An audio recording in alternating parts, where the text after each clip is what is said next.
Hello ladies and gentlemen, and welcome back to Georg Mack Plays the Classics. Blast off from the line to outrace all of your opponents in Super Monaco GP. Do you have the endurance to sit through 16 Formula 1 races in one sitting? If so, this might be the game for you. Hop around the world to different courses. Only the top 6 of 14 get any points toward the championship, so you need to make sure you're on your game. Before each race, you can assemble your vehicle. Choose from an automatic transmission, 3, 5, or 7 speed, with acceleration increasing with the number of gears. The wing has 4 different options, starting with the highest traction and weight and moving to the lightest and least traction. The engines start with the lowest speed and highest acceleration and move to the inverse. Tires go from softest with maximum traction to hardest with minimum grip. Races are 3 laps around whatever track you're at. You're on the top screen and your rival is shown on the bottom.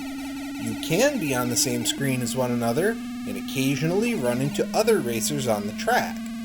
Physically running into them will slow you down. Other than that, you need to make your turns at the correct speed.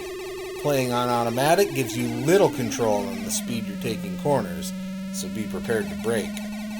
I didn't have the endurance to make it further than the 5th race.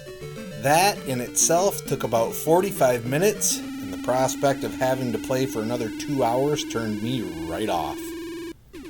When it comes to grading Super Monaco GP on the Sega Master System, graphics get a 1.0.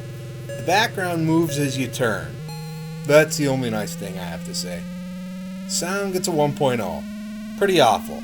Everything sounds bad and the engine noises are particularly grating.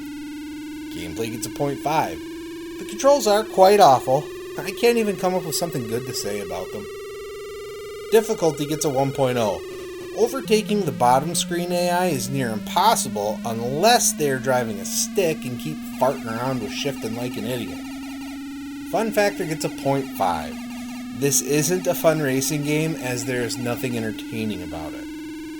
Overall, Super Monaco GP earns a 0.8 and gets a D. This is a pretty poor racing game. There hasn't been a great one on the Master System, but this scrapes the bottom of the barrel and should be avoided. Well, that's going to do it for me for today. Please make sure to like this video, let me know what you think of Super Monaco GP in the comments, and please subscribe to Head Drop Productions here on YouTube, because we want you here for each and every video we release, because it is your destiny.